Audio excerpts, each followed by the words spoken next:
সবাইকে জয় যিশু। আমার নাম সাথী এবং এটা আমার মা। আমার মায়ের নাম অপর্ণা। তো আমার মায়ের হঠাৎ খুব শরীর খারাপ হয়ে যায়।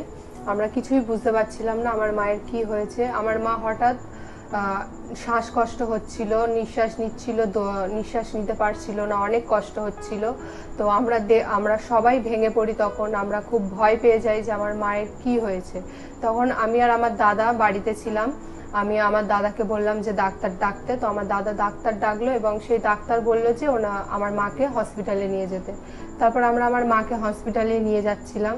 তো রাস্তার মধ্যে আমার মা খুবই বাড়াবাড়ি অবস্থা হয়ে যায়, খুবই শ্বাসকষ্ট হতে লাগে। তখন আমার মা এমন করছিল যে আমার মা এক্ষুনি মারা যাবে, এরকম একটা ব্যাপার হয়েছিল। আমার মা তখন আমার বাবাকে বলছিল যে আমি যদি মরে যাই তাহলে আমার দুটো সন্তানকে তো তুমি দেখো। এটা বলার পর আমার মা পুরো নিঃশ্বাস বন্ধ হয়ে যায়। আমার মাকে আমরা দেখলাম যে আমার মার পুরো নিঃশ্বাস বন্ধ হয়ে গেছে, আমার মা নিঃশ্বাস নিচ্ছে না।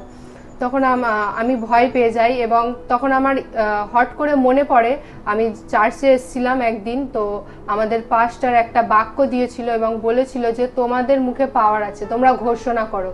তো তখন এটা আমার মনে পড়ে এবং আমি ঘোষণা করি সেই সময় যে আমার মা মরবে না, আমার মা বাঁচবে এবং পৃথিবীর কোনায় কোনায় গিয়ে আমার মা সুসমাচার প্রচার করবে, ঈশ্বরের বাক্যকে প্রচার করবে।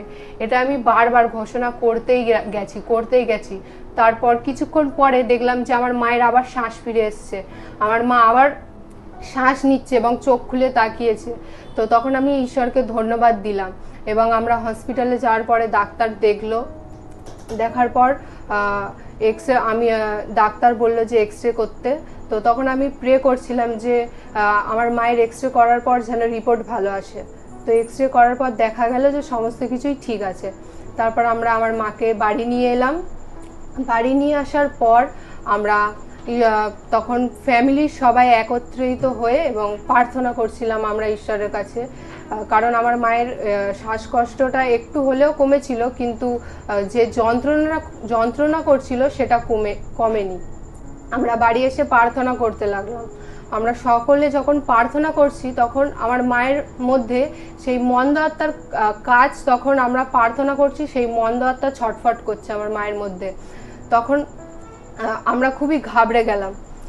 যাওয়ার পর আমি স্যারকে ফোন করলাম, স্যার আমার মাকে বোঝালো এবং আমার মাকে প্রার্থনা দিল।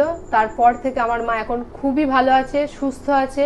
ঈশ্বর আমার মাকে রক্ষা করেছে, তাই জন্য আমি ঈশ্বরকে মহানামে ধন্যবাদ দিই। সবাইকে জয় যিশু। সবাইকে জয় যিশু। আমি এখন সুস্থ আছি প্রভুর আশীর্বাদে, তাই প্রভুকে কোটি কোটি ধন্যবাদ দিই।